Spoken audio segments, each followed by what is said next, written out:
Luke 19:1-10. Pumasok si Jesus sa Jericho at naglakad sa kabayanan. May isang tao roong ang pangalan ay Zakeo, isang pinuno ng mga maniningil ng buwis, at siya'y mayaman. Sinikap niyang makita si Jesus upang makilala kung sino ito, ngunit sa dami ng tao, hindi niya ito makita dahil siya'y pandak. Kaya't patakbo siyang nauna sa dadaanan ni Jesus at umakyat sa isang puno ng sikamoro. Pagtapat ni Jesus sa lugar na yon, tumingala siya kay Zakeo at sinabi, "Zakeo, bumaba ka agad sapagkat kailangan kong tumuloy ngayon sa iyong bahay." Nagmamadaling bumaba si Zakeo at tuwang-tuwang tinanggap si Jesus sa kanyang bahay. Lahat ng nakakita nito ay nagbulong-bulungan. Nakikituloy siya sa isang makasalanan, sabi nila. Tumayo si Zakeo at sinabi niya kay Jesus, "Panginoon, ipamimigay ko po sa mga mahihirap ang kalahati ng aking mga kayamanan. At kung ako'y may nadayang sinuman, isasauli ko ito sa kanya ng makaapat na beses." At sinabi sa kanya ni Jesus, "Ang kaligtasan ay dumating ngayon sa sambahayang ito sapagkat anak din ni Abraham ang taong ito. Ang anak ng tao ay naparito upang hanapin at iligtas ang naligaw." Zacchaeus revisited. Bakit revisited? Ang dalas na nating napag-aralan. Pero ngayon sisikapin nating gumatapa ng mga ibang katas ng kwentong ito na lubos na magiging kapakinabangan sa atin. Panginoon naming Diyos, turuan niyo po kami. Bigyan niyo kami ng matang nakakakita, taingang nakakarinig, isip na nakaunawa. Mangusap kayo sa mga bago, sariwa, maningning na paraan, upang ang kasaysayang ito ay mabigyang buhay sa aming mga personal na buhay at kapulutan namin ng aral. Kayo po ang mangusap, magturo sa aming lahat. Salamat po sa ngalan ng iyong anak na si Jesus. Luke 19:1-10, balik-balikan natin dahil napakaraming mayamang kwento sa loob ng kwento. Jesus entered Jericho and was passing through. At tulad din ni Jesus sa John 3:17, He visited the world, but God did not send His Son into the world to condemn the world, but to save the world through Him. Ang nakakapagtaka, marami mga tao, lagi nila sinasabi, they come in the name of Jesus, dala-dala daw nila si Jesus, pero ang dala condemnation, judgment, mga pananakot, pero hindi. Jesus would not condemn anyone in this city. Though the city was very infamous because it was considered to be a city of sin. Unlike many evangelists and so-called soul winners who begin with and by condemnation and pananakot, iba ang style ni Jesus. A man was there by the name of Zacchaeus. He was a chief tax collector and was wealthy. And you can almost say he was an outcast. Dahil tax collector for the imperial government of Rome, and such people were considered by the Jews as traitors to their country. Kaya siguradong outcast siya, among many other reasons that people could find to justify making him an outcast. The laws and traditions of Israel make so many outcasts. Yan ay isang napaka-sad reality about the religiosity. They exclude and separate many people because of their old concept of holiness. Pag sinasabi, lalo sa Old Testament, yung holiness, yung be holy, hindi laging ibig sabihin niyan is moral uprightness. Madalas ang ibig sabihin niyan, technical, clinical cleanliness, hygienic cleanliness, dahil marami silang mga laws na takot sa mga mikrobyo, sa mga dumi, kung ano-ano. Kaya ang dami nilang mga purification rituals, maraming hugas dito, hugas doon, itong isusuot mo, yan ang hindi mo isusuot. Kasi sa kanila yung holiness means separation from things that are clinically unclean or dirty. Kaya huwag laging isipin na moral uprightness ang pinag-uusapan. Dahil in the name of holiness, they could do so many unkind acts towards others, against other people. So ang pinag-uusapan dyan, clinical. So the laws and traditions of Israel can turn so many people into outcasts. Ang daming dahilan para ka ma-outcast. At kahit in ka na, minsan ka madapa, minsan ka magkamali, minsan you fail the standards of the law, outcast ka na naman.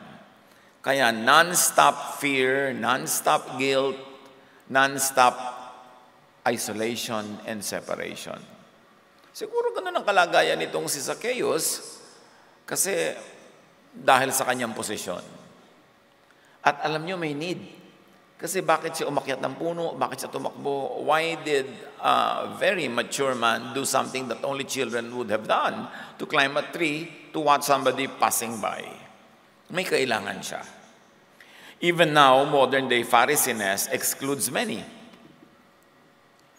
At sa kwento pa lang dito sa Zacchaeus, alam na natin kung talagang tayo maka-Jesus, nagtuturo ng Jesusness, dapat we develop a Jesus brand, a Jesus kind of spirituality, which means accepting and inclusive. Kasi yung Jewish spirituality and religiosity, ano yan mahilig mag-reject at mahilig mag-exclude. Kabaligtaran, kaya dumating si Jesus. Kasi kung tamang-tama na yung ginagawa nila, bakit pa darating si Jesus? Para lang i-repeat yung ginagawa nila? Di redundant. Dumating si Jesus para itama ang mali, ituwid ang liko, liwanagan ng madilim. And in this case, to accept the rejected, to include the excluded. At pag sinuri natin ang mga dealings ni Jesus sa mga tao, laging ganon, to accept the rejected, to include the excluded. And Zacchaeus is one of those. John 1:12, yet to all who did receive him, to those who believed in His name. At pag sinabing believe in His name, hindi lang Jesus, Jesus, Jesus, hindi lang yun. What does the name mean? What is the message, the teaching of that name? It is love, grace, kindness, goodness, tenderness, care for people, to open doors to those who are excluded, who are shut out. So, yet to all who did receive Him, all walang pinipili, basta tanggapin mo si Jesus, paniwalaan mo yung mensahe niya, He gave the right to become children of God. That could be a legal status, to become a legal child of God. But above that, to be a child of God is also to enjoy all the privileges and all the pamana ng Diyos sa kanyang mga anak. And that is peace. Rest. Yan talaga ang ibig sabihin that you receive. When you receive Jesus, you receive His teaching that enables you to receive grace and kindness, goodness, forgiveness, restoration, para mahango ka sa self-destruction, sa sobrang guilt, sa fear, at sa pagiging judgmental against others as well. So, hindi naman sinabing to those who did this or that ritual, those who joined this or that religion. Sabi, to those who received Him. To those who accepted and received in their heart the Spirit that Jesus brings. The Spirit that comes from God, the Most High, His Father, whose name is El Elyon. Very clear. The God the Father, the Most High God, sent Jesus to extend the grace and kindness and love of heaven to people who are excluded by strict legal religiosity. Kaya galit sa kanya yung mga religious people. Kasi iba yung tinuturo niyang daan, hindi yung mga ritual nila, hindi yung mga laws nila, kundi yung bukas na daan sa sino mang tatanggap at maniniwala sa mensahe ni Jesus. Back to Zacchaeus. He wanted to see who Jesus was. But because he was short and could not see over the crowd, nagkaroon siya ng shortcoming, literally. There's an interest in Jesus.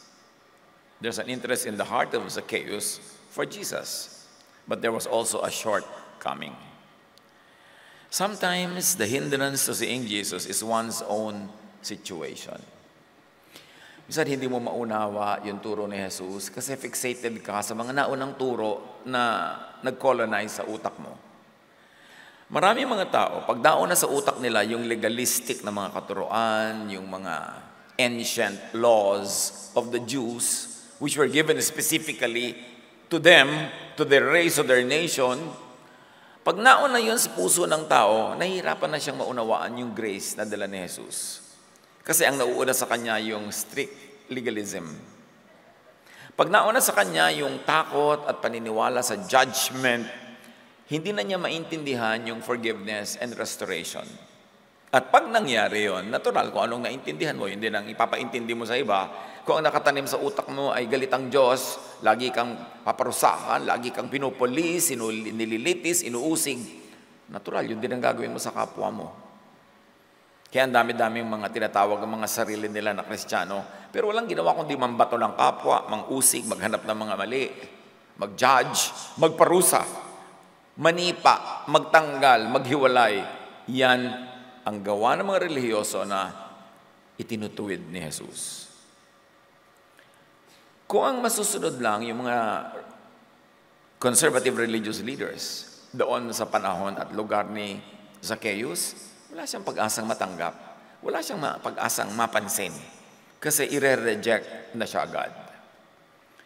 So, pag ikaw naman naniwala na ikaw mismo ay hindi worthy sa Diyos, paano mo nga siya makikita, maintindihan, madarama? Maraming mga ganyan, Pastor, parang ang layo-layo po sa akin ng Diyos. Paano naman lalayo sa iyo ang Diyos? God is everywhere. Baka yung loob mo malayo. O baka nakumbinsi ka ng sabi ng iba o ng sarili mong mga guni-guni na lumalayo nga ang Diyos sa iyo kasi makasalanan ka, kasi mali ka. Sabi ni Jesus dito sa kwento, the Son of Man came to seek and to save the lost. Hindi kanya pandidirihan, hindi kanya lalayuan, hindi kanya itataboy dahil lang makasalanan ka by the measurements of the law. Yun ang turo ng mga mahilig sa law. At yun ang takot ng mga under the law. But remember, Jesus came to set us free from the law and all the fear that goes with it. So there are personal hindrances one has to overcome. Katulad ni Zacchaeus, yung kanyang height, ang daming tao, siguro several layers thick along the narrow road, hindi niya makita si Jesus. Kung pagpipilitan naman niyang tumiyad o wala siyang magagawa kasi hindi nga siya ganun na may height. So, gumawa siya ng paraan. Tumakbo siya ahead para may oras pa siyang umakyat ng puno para pagdaan ni Jesus, nandun na siya, nakapwesto na. Gumawa siya ng paraan. Anong paraan ang kailangan mong gawin, kapatid, para makita mo si Jesus? Para maintindihan mo siya. Para maunawa mo yung turo niya. Mayroon kang dapat gawin. Yung iba na ko, ayoko po magbasa kasi tamad ako magbasa. Mula nung gumraduate ako ng high school, talagang hindi na ako nagbasa. Kailangan magbasa ka kasi nababasa yung mga katotohanan tungkol kay Jesus. Kung may language barrier, edi read in the language you're comfortable in. Hindi yung, naku, antukin po ako, first sentence pa lang nakakatulog na ako. Edi simulan mo sa dulo, baka hindi ka makatulog kung pabaligtad ang basa mo. Inaantok ka pala pag regular na basa eh. Maraming dahilan ng tao. Everybody who is not really willing to learn will have all the excuses. But she or he who is willing will find all the reason to do what must be done. Sa tinagal-tagal na ng inyong lingkod sa ministry, mahigit 4 na dekada na, nagsimula kasi ko noon, grade 2 pa lang. Kukompute kayo ng edad, no, dahil ang 4 na dekada. So anyway, isang masaklap na katotohanan ang nakita ko over time. Ang konti ng alam ng mga tao tungkol kay Jesus. Lalong-lalo na tungkol sa kanya mga turo. Bakit? Pero Pastor, 30 years na po ako nag-church. 30 years. Sigurado yung 30 years na yan, paulit-ulit lang yung nadidinig mo. Wala namang bago. So yung first 3 months mo, nadinig mo na lahat. After that, repeat na lang lahat. Tama? Yung Pasko, repeat. Yung Holy Week, repeat. Repeat lahat. So kahit ang tagal-tagal mo dyan, di ka naman lalalim eh. Paikot-ikot lang parang Ferris wheel. Pag hinto mo, nandun ka pa rin. Kasi nga, paulit-ulit, hindi talaga lumalalim. Natatakot ang mga tao na pag-aralan ng malalalim na bagay because it might require them to change their thoughts, to change their habits, to change their beliefs. Kaya ang konti-konti nang talagang nadadagdag kahit humahaba ang panahon ka-aaral. Pero yun din at yun. Napaka-importante mag-aral. Ang konti-konti ng alam. Kaya ang mga tao nabubuhay sa takot. Kaya ang mga ugali ng mga tao, ugali ng Pharisees. Kabihin mo pa na Christian church yung ina-attendan, Bible-based, Christ-centered. Ano pa ilagay mo lahat dyan ng mga description? Tingnan mo mga ugali. Mga ugaling Pharisees, karamihan. Yung kaibigan ka lang habang holy ka by the standards of their law, pero pag na-fail mo na yun, hindi ka na friend. Nagpepiestahan ka na, i-judge ka na, puwera ka na agad. Nasaan yung Jesusness? Ang konti, kaya kailangan pag-aralan. So may sariling pangloob na hindrance. Then there are outward hindrances to really seeing and knowing Jesus. There's an outward hindrance, and in our story, it was the crowd. Hindi makita si Jesus dahil sa crowd na nakatakip. Of course, the crowd can mean anything now because it can be a metaphor, a symbol of anything that disturbs you from seeing Jesus, understanding His message. In our story, the crowd would not let Zacchaeus see Jesus. The crowd could and would stand in the way. People could be the hindrance. Yung mga tao, yan ang sagabal. Hindi ka makapag-aaral, hindi mo malaman. Kasi may taong pumipigil sa'yo. O may taong nagtatakip ng mata mo kasi ang gusto lang niyang makita mo, yung gusto niyang ipakita sa'yo.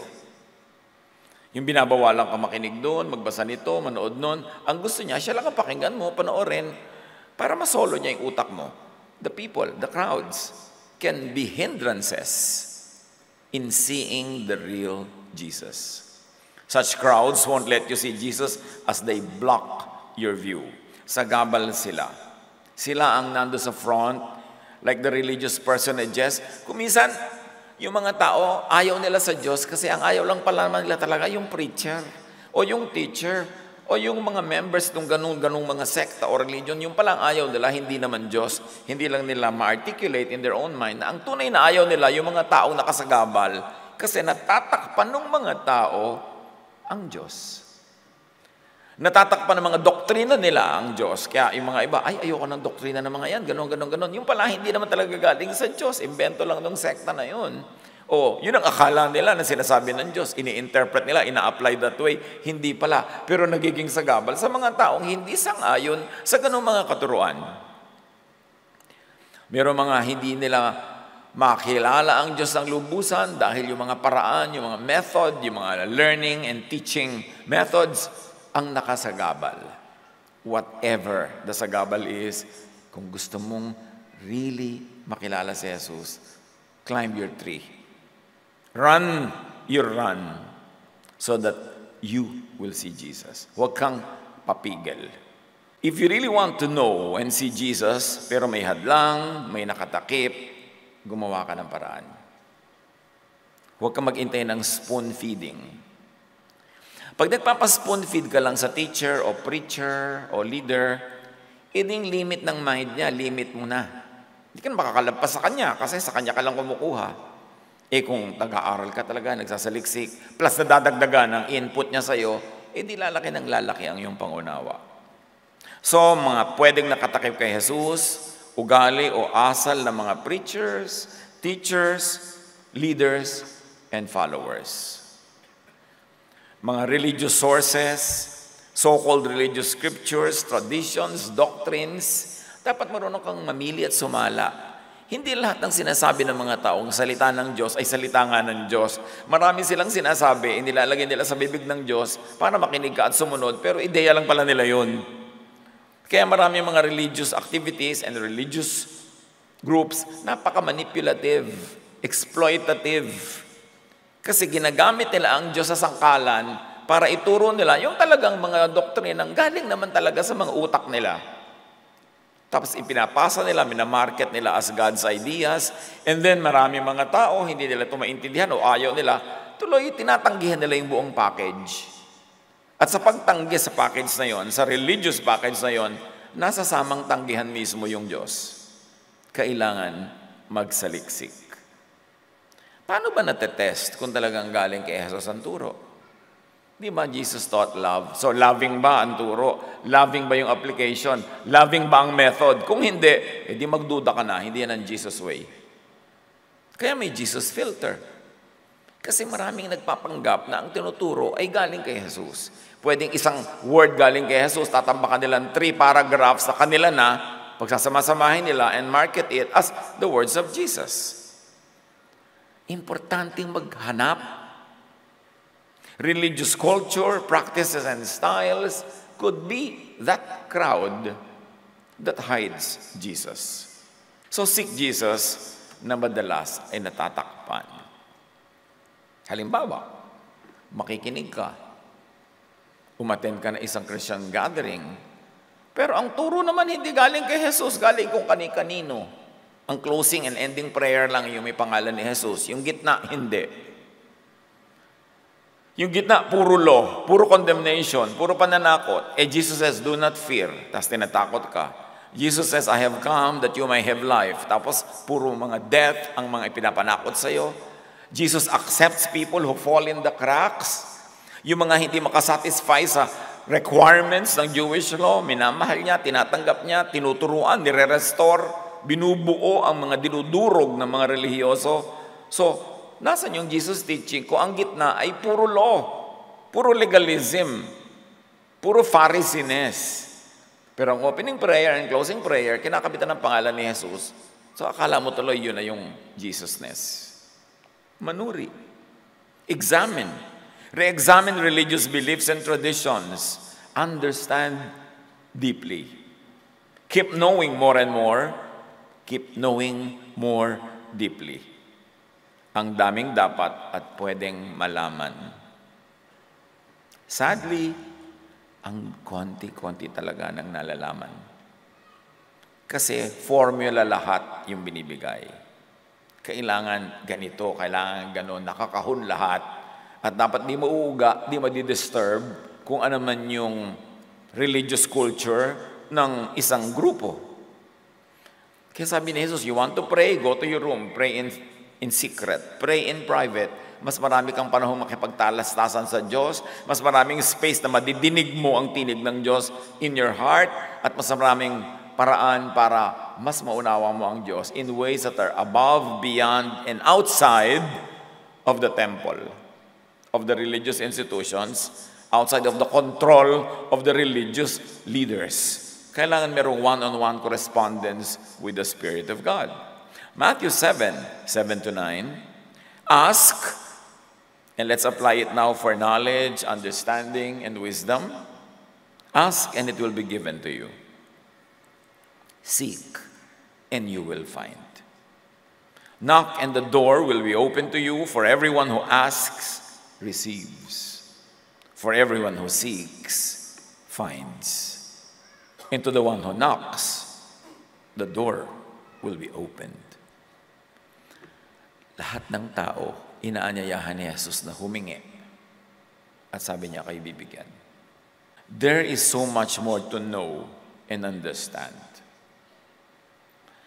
Kahit ganitong mga preaching, ang hirap magturo ng talagang malawak, malalim, mataas. Kasi limited ka eh. More or less.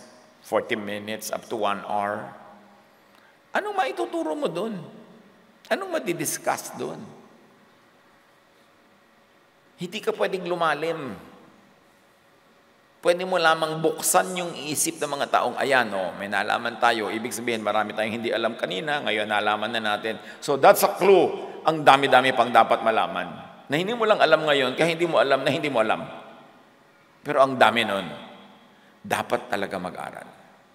Don't presume you already know the deep things of God.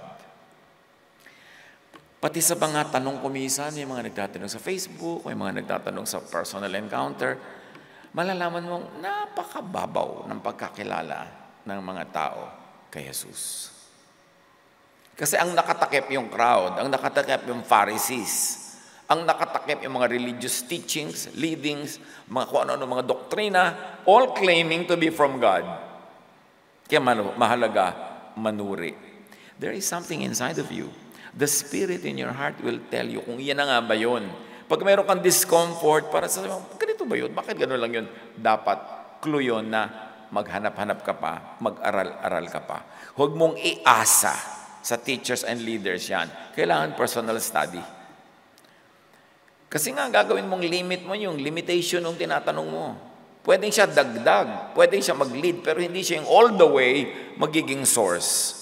Duty ng bawat isang anak ng Diyos na kilalanin ang Diyos in a personal way. Often, sectarian theologizing oversimplifies complex truths with formulaic dogma, with codified statements of faith, with sectarian agenda. Yung dadalo ka pa lang sa isang kongregasyon, nandun na yung statement of faith sa kwadro. At kailangan yun, tanggapin mo na. Sabi, gusto ko pong maging member ng church na ito. O eto ang ating statement of faith. O basahin mong lahat, pirmahan mo na tinatanggap mo. Teka po, di ba nagme-member pa lang ako, wala pa akong alam. I am not in a position to sign that dahil hindi ko pa alam ang alam ko at hindi ko pa alam kung anong hindi ko alam. So bakit kailangan tanggapin ko na yan? Aba, kailangan mo tanggapin yan kasi wala tayong pwedeng ituro at pag-aralan. Nalabas dyan.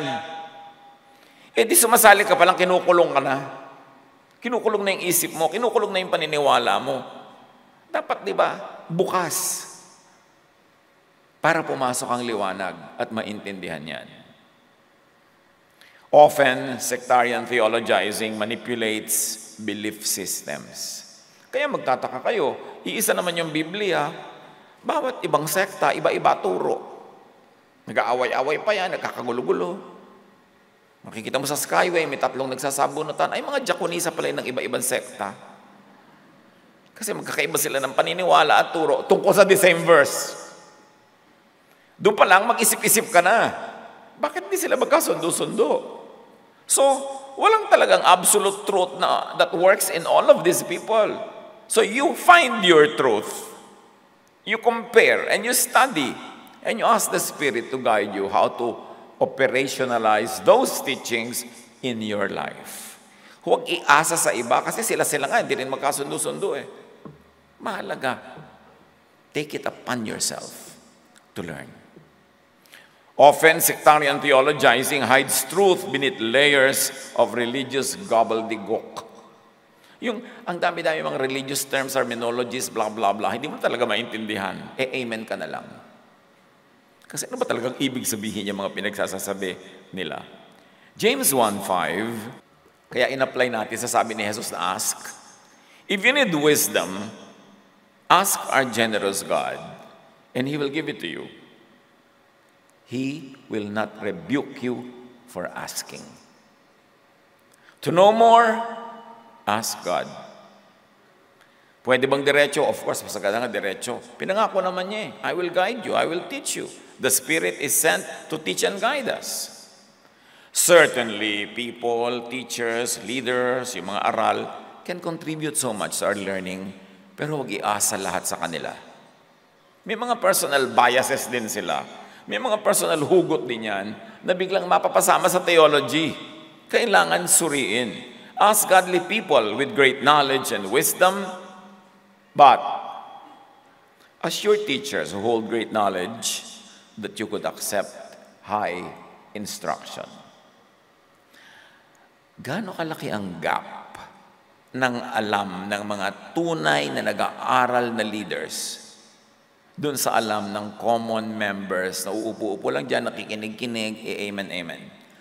Gaano kalaki ang pagkakaiba ng alam ng mga tunay na nag-aaral, nananaliksik sa mga common believers. Kung ibig nyo, mga kapatid, naturuan kayo ng talagang marunong, bihasa, nag-aral, but it doesn't mean always better, ha? Pero siyempre, meron namang advantage yung nag-aral, yung nagsaliksik, may experience, mahabang panahon. Kung gusto nyong maturuan kayo, iparamdam nyo na hindi nyo siya kakagatin pag tinuruan niya kayo ng isang bagay na hindi nyo malunok. Kasi kung minsan, ang mga tao, tuturuan mo, pag medyo lumabas sa dati na nilang alam, o kaya hindi tugma sa nauna nang nanirahan sa loob ng utak niya, magagalit sa'yo, tutuklawin ka, kakagating ka, kakainin ka ng buhay. Kasi ang mga tao, ang gusto lang nilang marinig, yung dati na nilang naririnig, na hindi na nila kailangan pag-isipan pa dahil matagal na nilang nilunok. But if you really want to grow, make it known to those who know more than you do that you are ready, willing, and able to learn, no matter how uncomfortable it might be. No matter how difficult it might be in matching your previous level of consciousness and knowledge to that which might come if you listen to teaching. Be kind and assure your teachers that you would not take it against them if they led you out of boxes, if they gave you pearls of great value. Alam niya ni Jesus kasi ang dami niyang alam. Pag nagtuturo siya, binabato pa nga siya ng marami. Tinatawag pa siyang demonic. Tinatawag pa siyang prince of demons. Kasi nga yung mga taong may konting alam, na akala nila, punong-puno na yung utak nila at alam na nila yon, lahat ng madidigdi lang kakaiba o bago, ilalabel nila agad as demonic at magagalit doon sa teacher. Sabi ni Jesus sa Matthew 7:6, don't waste what is holy on people who are unholy. Don't give the sacred to dogs. Now, mga dog lovers, nung araw kasi, lalo sa ancient Israel, pigs and dogs were considered unclean. So read it from that point of view. Siyempre, sa pagpapalit ng culture, sa pagpapalit ng lugar at panahon, naiiba kung ano yung unclean at clean. Hindi na ngayon symbol ng uncleanness yung dog, especially to dog lovers. But ang ibig sabihin lang nun, huwag niyong ibibigay sa mga hindi karapat-dapat ang mga dakila, matatayog, matataas na bagay. Don't throw your pearls to pigs. They will trample the pearls, then turn and attack you. Bakit mo nga naman bibigyan ng perla sa mga baboy? Ang gusto nun ay kanin baboy. So pag binigyan mo yung ganong klase ng utak ng mga precious wisdom and knowledge, hindi nila ma-appreciate. Magagalit yun. Pag tatatapakan nila yung pearls mo hanggang magkadurog-durog, tapos babalingan ka para kasalakayin. At gano'n ang trabaho ng maraming mga tao na pag binigyan mo ng matataas, matatayog na karunungan, nagagalit, mamasamain, at tatawagin kang demonic. Trabaho yon ng mga ganun ang utak. People who are not ready for profound truths could attack the messenger. That's why messengers who are unsure of people's capacity or willingness to learn more deeply take Jesus' warning and keep the precious pearls out of sight in the highest shelves where children could not reach them. Sayang. Sayang kung merong taong maraming inaral, maraming karunungan, tapos sa takot na kagatin mo, hindi ka tinuturuan. Dapat i-advertise mo, iparamdam mo, I'm ready, I'm open for learning, para makinabang tayo sa karunungan ng maraming tao na binibigyan ng Espiritu Santo ng kakayahan dahil naghahanap sila. Bakit ba sila mas maraming alam? Dahil ba mas magaling sila? No. Mas marami lang siguro silang ginawang paghahanap. Kaya mas marami silang natagpuan. Kasi ang sabi, ask and it will be given you. Seek and you will find. So balik sa kwento kay Zacchaeus. Hindi niya makita si Jesus. Marami mga tao. Ayaw siyang pasingitin. So he ran ahead and climbed a sycamore fig tree to see him, since Jesus was coming that way. So there was a strategy, there was a plan. He ran ahead and he climbed his tree. You have to climb your tree to see Jesus. If you want to see, you've got to do something. You remember ang promise, seek and you will find. When Jesus reached the spot, very dramatic, very cinematic, Hindi mo alam kung saan mo ipipwesto ang camera, sa baba o sa taas o drone. Pero nakasalalak siya doon sa sanga, dumaan si Jesus, tumingala. Sabi niya, Zacchaeus, bumaba ka dyan, sa bahay mo ako manananghali. Can you imagine that? When Jesus reached the spot, he looked up and said to him, Zacchaeus, come down immediately. I must stay at your house today. So he came down at once and welcomed him gladly. Zacchaeus chose to see Jesus. Now Jesus sees him in turn. Jesus looks at Zacchaeus and lets Zacchaeus see him up close. Pupunta ako sa bahay mo, magkakasarilinan tayo. What privilege! What did he do to deserve it? He acknowledged his need for Jesus by humbly climbing a tree. You've got to eat your humble pie, and you will be rewarded. Jesus could tell. Jesus knew. Jesus called him by name, chose to be with him, because Jesus honors sincere seekers. Apply this in spiritual ways. If you want to know Jesus, overcome your obstacles. 2 Corinthians 12:9, my grace is all you need. The power of Christ can work through me. Walang imposible. Walang imposible. You're isolated. People around you judge you or misjudge you. You have obstacles, but do your part. Climb your tree. God will honor your intention. Philippians 4:13, for I can do everything through Christ who gives me strength. I can learn everything through Jesus who gives me knowledge and wisdom. Communicate your desire and willingness to learn. Matthew 7:7-8, keep on asking and you will receive what you ask for. Keep on seeking and you will find. Keep on knocking and the door will be opened for you. For everyone who asks receives. Everyone who seeks finds. And to everyone who knocks, the door will be opened. Apply this to seeking knowledge. Kayo ba may mga tanong tungkol sa Diyos, tungkol sa inyong buhay, tungkol sa spiritual life, na hanggang ngayon tanong pa lang, wala pang sagot? Maghanap. Seek, and you will find. Huwag mo kontento na hindi mo naintindihan. Lagay na lang sa ilalim ng unan, tabunan ng mga kung ano-ano. Hayaan mo na nga. Kung meron kayong tanong, itanong nyo ng itanong. Itanong nyo sa marunong, itanong nyo sa hindi marunong. Ano naman ang malay mo, may alam pala siya na hindi alam ng mga nag-aaral. Pero maghanap. At huwag nyo kagatin yung mga ang sagot, ayaw nyo. Para magbukas ng kanilang bibig yung mga merong laman sa loob ng utak. And look at Jesus in the eye. Zacchaeus must have fixed his gaze on Jesus.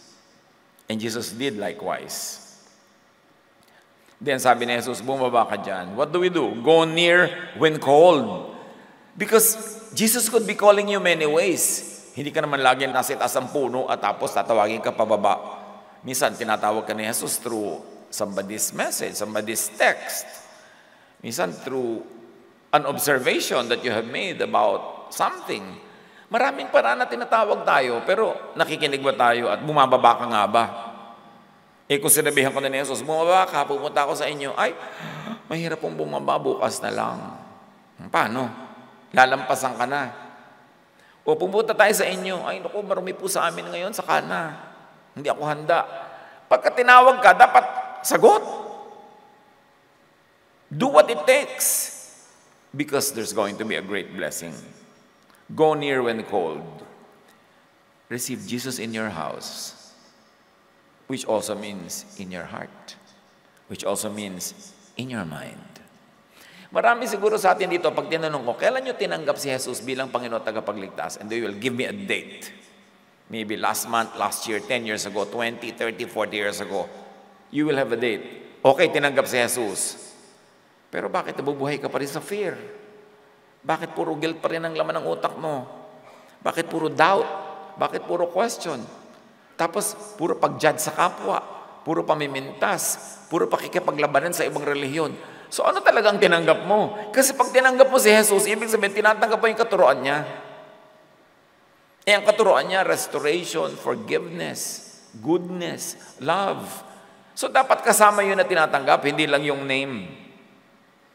So, suriin, tinanggap mo nga ba talaga? At ano ang tinanggap mo? Kasi, dapat namumunga yan. Kung ano itinanim, yun ang dapat bunga. So, anong bunga? Review. There is so much more about Jesus that we must not only receive in name, but really live and practice. At pag ginawa natin yun, doon lang natin nabukuha yung bunga na peace. Peace, napakahalaga niyan. Kung nakaranas na kayo ng mga panahon na walang peace, napakahalaga ng peace. O rest na offer ni Jesus. Rested na ba talaga kayo? Yan ang offer niya. Ano ang pinapayagan nating pumagod sa atin? Tuloy, hindi matuloy-tuloy yung rest na yan. Receive Jesus' teachings. Screen and filter out teachings that are un-Jesus, that are masquerading as Christian teaching.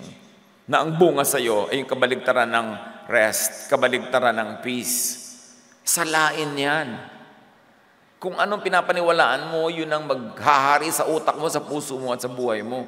So salain mo rin yan. Matthew 10:40, anyone who receives you, receives me. And anyone who receives me, receives the Father who sent me. Can you imagine what it means to receive Jesus? You also receive the Father, the Most High God, Creator of the universe, Sustainer of life. Ang dami-dami mong matatanggap, kakambal ng pagtanggap mo kay Jesus. Pero nangyayari ba? Kaya sabi ko, review. John 1:12, but all who believed Him and accepted Him, He gave the right to become children of God.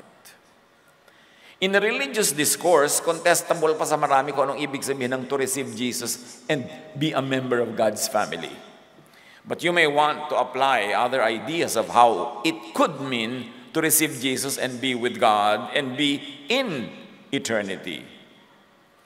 You could join God's family when you subscribe to and change into the teachings, the idea, meaning the frequency, the vibration and energy of God through Jesus. Ano yun? Parang nosebleed. Kung nag-nosebleed ka, huwag nyo nang pansinin. Move na tayo to the next sentence. Pero may makaka-pick up din yan, harinawa. God is eternal.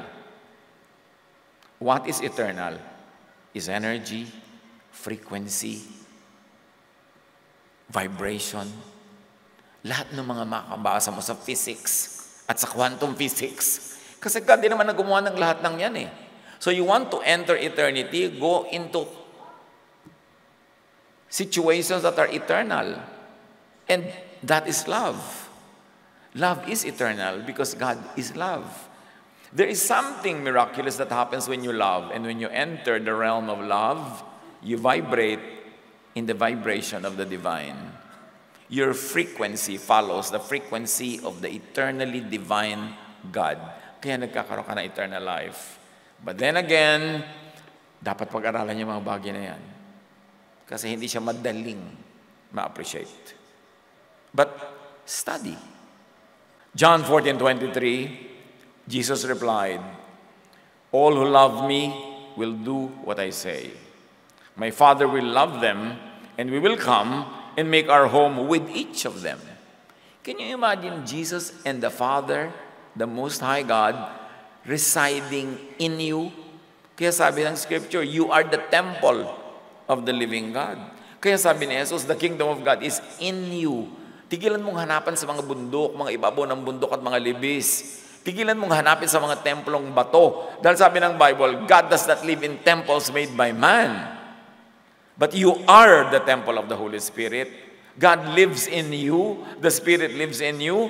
And the kingdom is in you. So gusto mo talagang hanapin si Jesus, look inward. Travel inward. Kasi siya na ang may sabi, the kingdom is in you. So niya, huwag kang tumingin doon, huwag kang maghanap doon, wala yun doon. Nasa iyo. Anong kahulugan nun? Unawain. Kasi kahit punta ka ng punta sa mga pilgrimages, punta ka ng punta doon, punta ka ng punta doon, hindi naman yun ang sabi ni Jesus eh. Sabi niya, the kingdom is in you. Very profound. When you know Jesus, you will know you are understood by God. And when you know that you're understood, you know that you're accepted and loved in spite of who you think you are. True faith in Jesus makes you accept yourself, not deny yourself. Because Jesus accepts you. Jesus rejects no one. So why will you reject yourself? Why will you reject others? Surely there is improvement that we should do in our lives. Surely we should grow. But you begin by accepting yourself. And then from there, you begin the work of restoration, of growth, of development. But you begin with acceptance. That's also how you begin with others. You begin by accepting them. Yun naman kasi mga relihiyon, yung mga conservative religiosity, puro rejection ang alam. May youth camp, mga young people, a-attend ng extended retreat called camp. Yung mga members ng church sa kabataan, magdadala ng mga kaibigan nila, tapos makikita ng mga mahihigpit nilang leader, oy, bakit yung dala-dala mo, ganyan ang buhok? Bakit ganito style? Bakit ganyan ang damit? Hindi sila pwedeng sumama sa camp. You mean to say, magsisimula pa lang siya mag-camp, ina-expect mo na perfectly magsusot siya sa yung mga mold?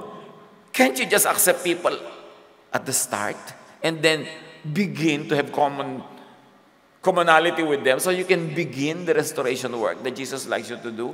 Pero hindi, ang simula agad, rejection. Pag nagkakamali ang tao, reject agad, imbes bigyan ng oras na ma-restore.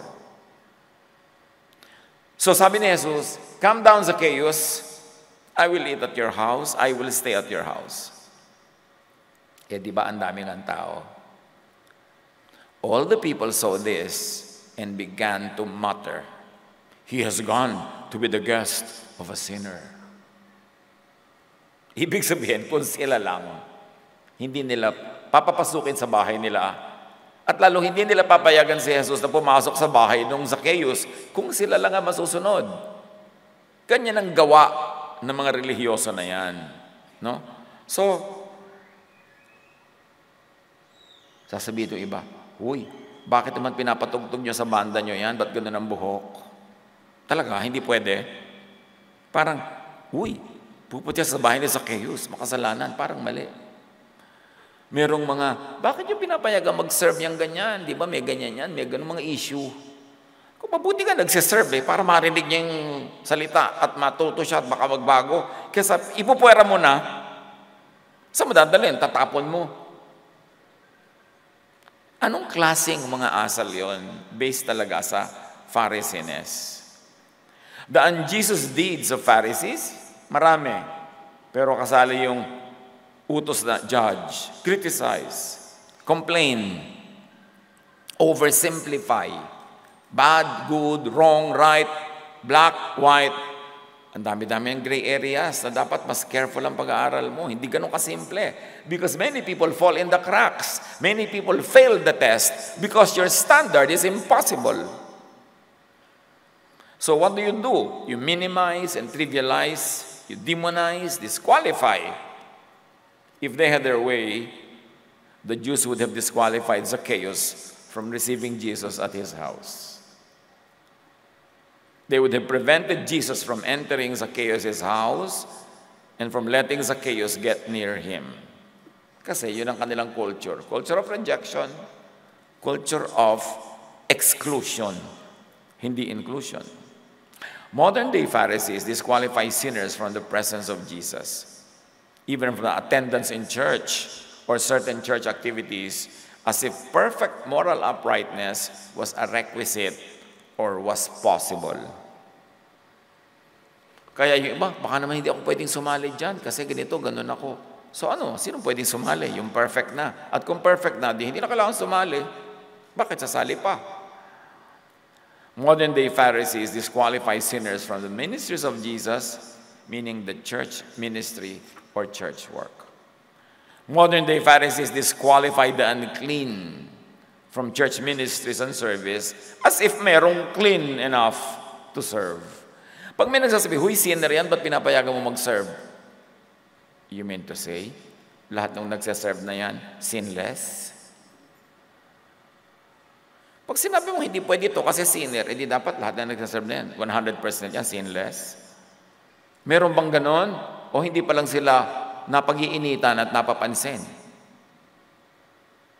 Ano ba ang tingin mo sa ministry? Something that you do when you're already perfect? Or something that you do so that you could get nearer and nearer to the perfection of Jesus? Pag i-disqualify mo yung imperfect, yung may sin, sinong qualified? Meron kaya? Aba, pag meron, sambahin na natin siya. Isa na siyang mahal na poong Diyos kasi perfect siya. As if clean talaga yung mga tumatayo or authorized to serve. Tapos biglang sasabog sa'yo na parang bomba. Ay, ang dami palang himala nitong leader na to. Kaya lang ngayon lang nabisto. Walang ganon. Unless you want to pretend na may ganon at ganon ka. Sige, mag-pretend ka at itapon mo ang Romans 3:10-12 that says, no one is righteous, not even one. Madalas kong marinig yan, mga kapatid, in my more than 4 decades of ministry, may magtatanong, uy, bakit mo pinapatugtog yan? Mahaba buhok. Ang gusto mo, kalbo.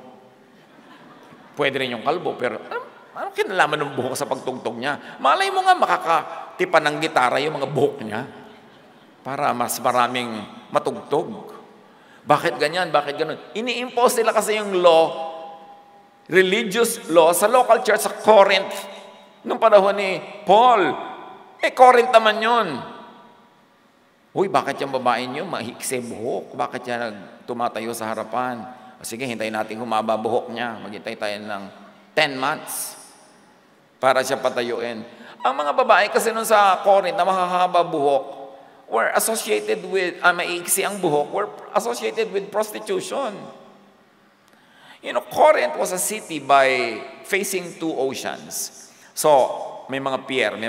Pag may mga pier, may mga marino. Pag may mga marino, syempre may mga hospitality girls dyan. Minsan yung mga barko, dadaong lang sila 2 days, 3 days. Minsan oras lang to unload. Syempre mga marino, mayroong break sila. May pahinga sila sa kate, sa lupa. Maghahanap ng mga babae ngayon yung iba dyan. Kung yun ang trabaho mo, alam nga namang magpahaba ka pa ng buhok, magpahinhin ka pa, nakaalis na yung barko, wala pa nangyari.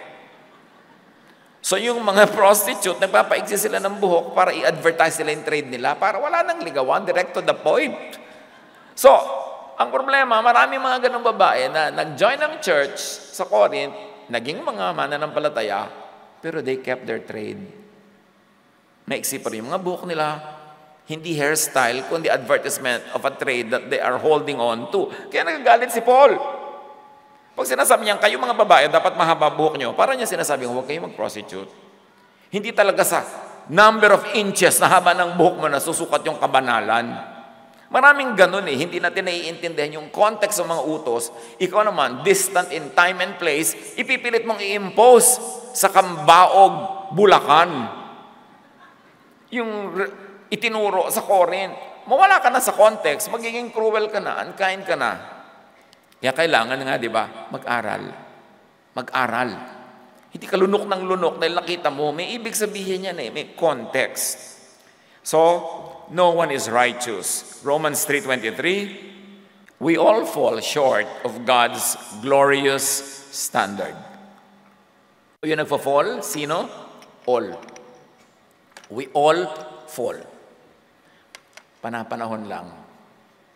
Kung strong ka ngayon, pasalamat ka sa Diyos. Hindi ka nagpa-fall, pasalamat ka sa Diyos. Pero yung mga moment na may kapwa ka na nagpa-fall, nasa low moment, nasa weak moment, huwag mo naman tadyakan, huwag mo tapakan, tulungan mo para makatayo uli. Yun ang gusto ng Panginoon. Modern day Pharisees, like the ancient ancestors, are selective about sin. Pag sinasabi nila, living in sin, usually sexual sin yun. Gigil na gigil against certain sins, but blind and numb to many other sins, especially theirs, like judgmentalism. May sasabi sa'yo, bakit mo yan pinapakanta, living in sin? Di na-judge mo, di living in sin ka rin. Magkaiba lang yung sins nyo, pero pareho kayong sinner. There are people who are living in hypocrisy. Yun nga mga religious na hypocrite, mas napapagalitan pa ni Jesus kesa doon sa mga outwardly sinful yung living by the standards of the law. Mga ayaw nilang patugtog ito, pakantahin yun, pagturuin yun, but they are living in unkindness, in cruelty to others, especially sa mga iba yung paniniwala, to materialism. Ang daming relihiyoso, galit na galit sa sin, pero under naman sila ng sin of peraness, puro pera. Yung galit na galit sila doon sa kung ano-anong uri ng sin, pero yung sin nila hindi nila napapansin. Pare-pareho lang yan, iba-iba lang ng mukha at anyo. Sobra kang kapal pag nag-judge ka ng sinners. Dahil alam nga namang wala kang sin talaga. Ano nga ba, ikaw nga ba, ang poong may kapal? So dapat, hindi ganun. Hindi mo ko konsintihin, hindi mo ipagtutulakan, i-encourage gumawa ng mali. Pero huwag mong tapakan, huwag mong hiyain, huwag mong saktan.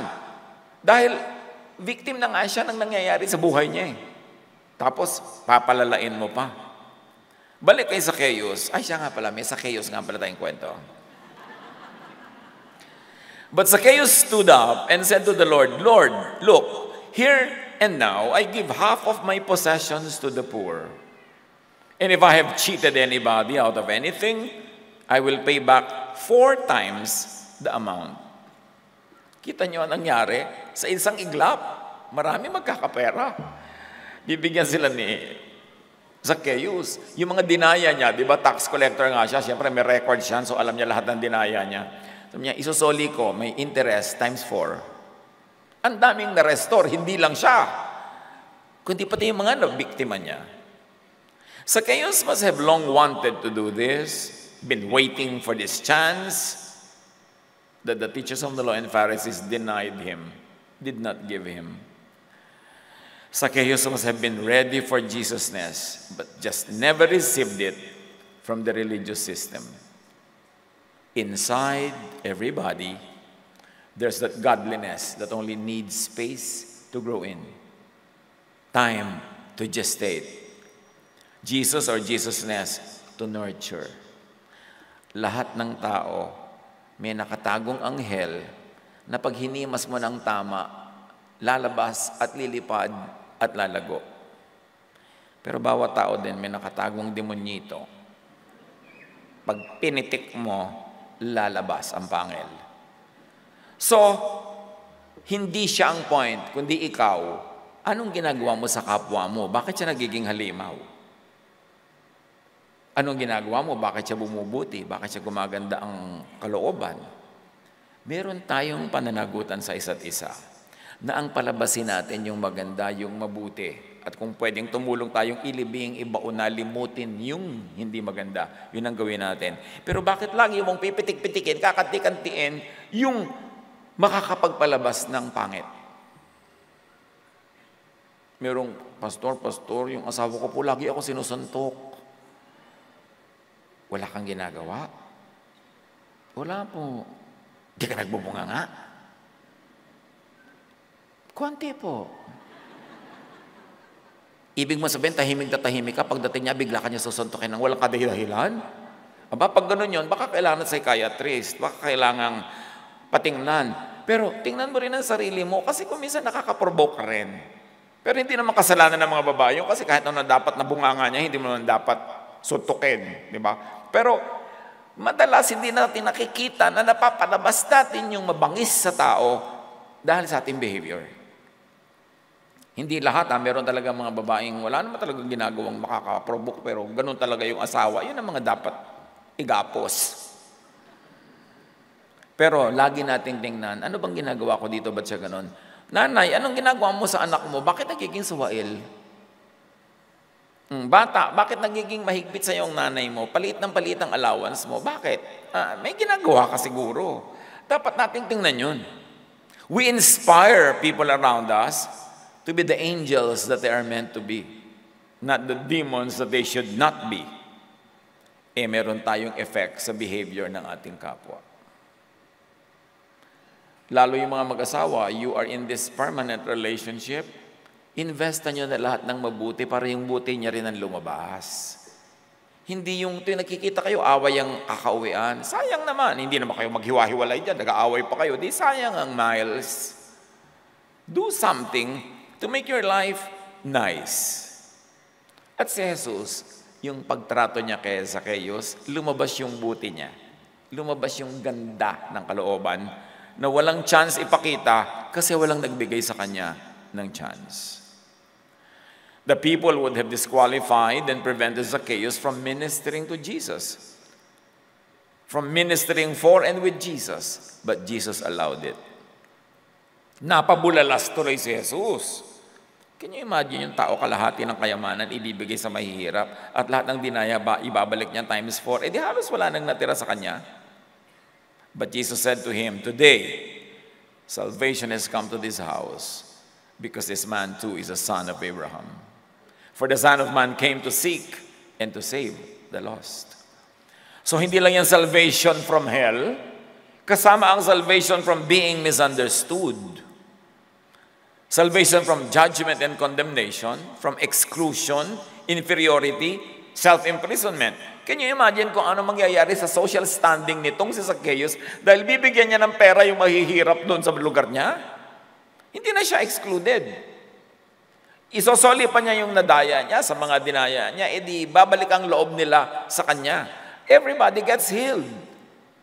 Just because Jesus gave attention to this man.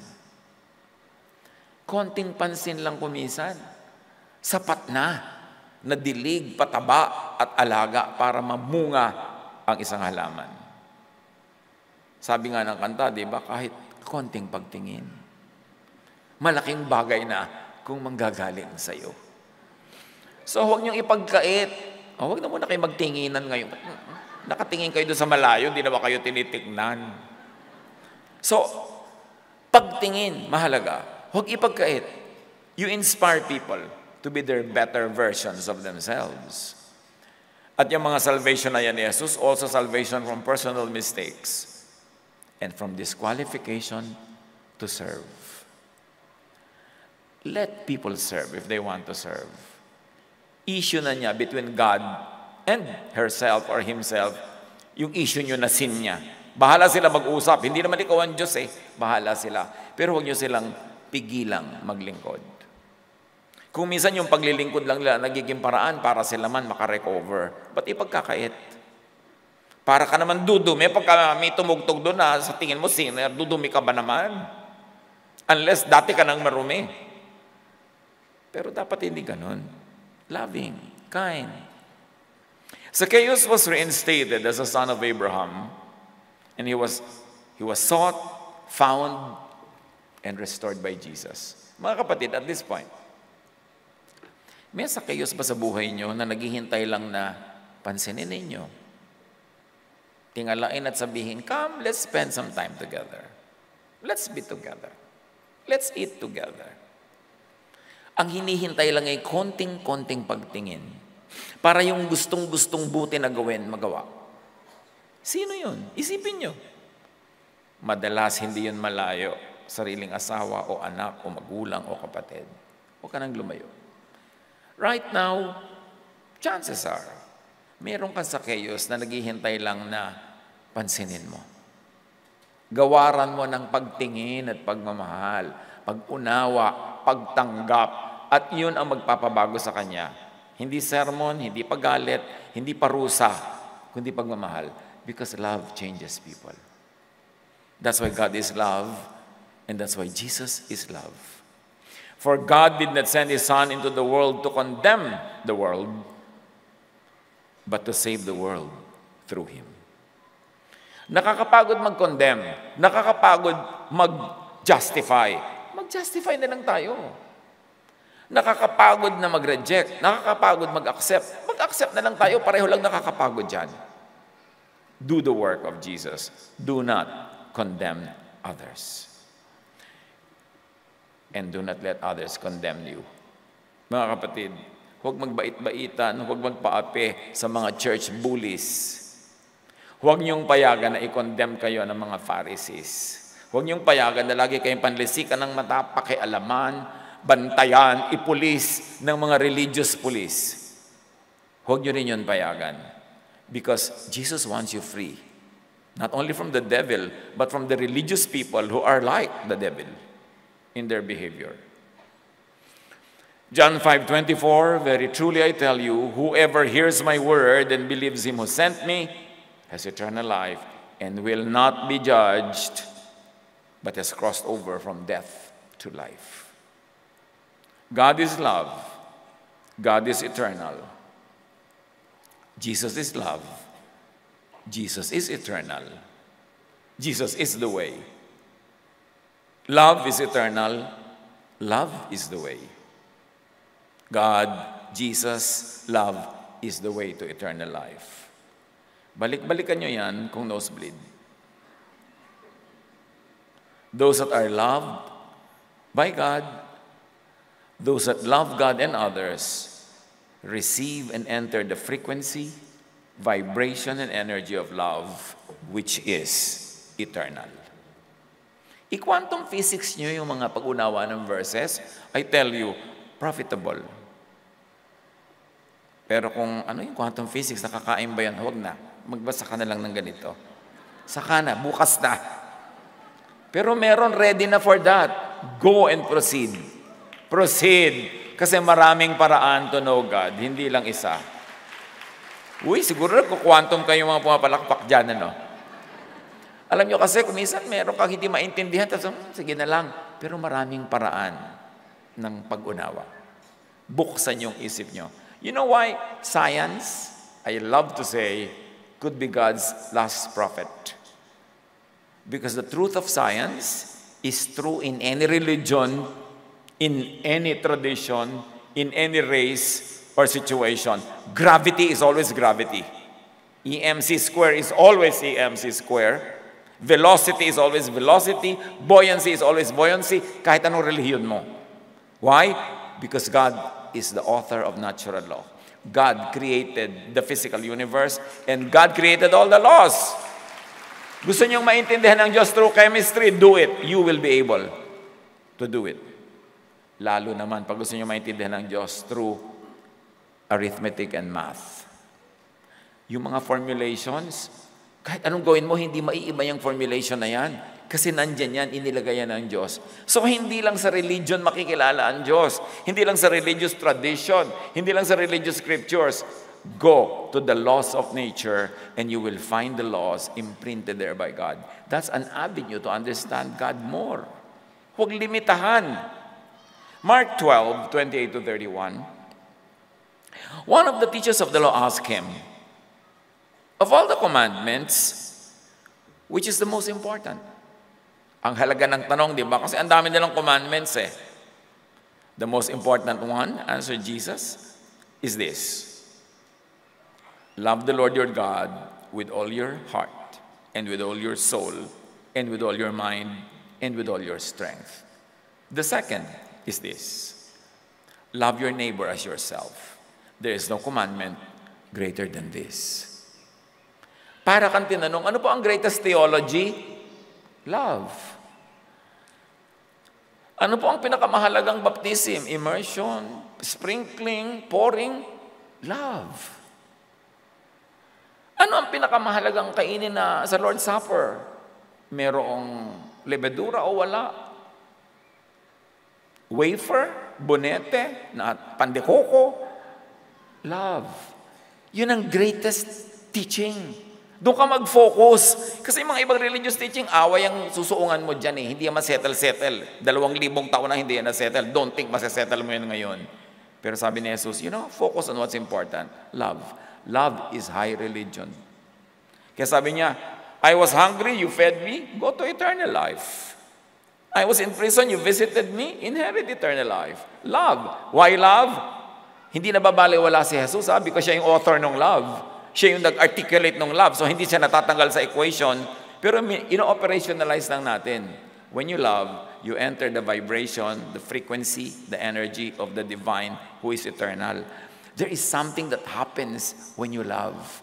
Kahit hindi mo naiintindihan yung mga religious theologies, when you love, you are obeying the highest command. How can you go wrong?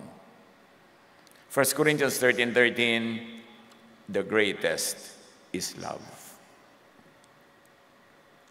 Love must be the primary teaching and work of the Jesus Church.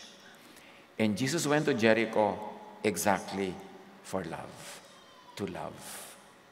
And because Zacchaeus felt the sincerity of that love, he also became loving. Who will part with his wealth na ang tagal-tagal niyang inipon kung hindi nagkaroon ka ng higher priority, a higher frequency, a higher consciousness, which is love? Aspire for that. Hindi ka makakarating sa kataas-taasan sa mga doktrina at ritual-ritual. Pag umiibig ka, tinatanggap mo ang pag-ibig ng Diyos, at umiibig ka sa kapwa, dun ka makakarating. Sabi ni Jesus, the greatest is love. Yan, kayang-kaya mong gawin kahit hindi ka nag-i-specialize sa kung ano-ano mga pag-aaral. Paano daw makikilala ang mga tunay na naniniwala kay Jesus?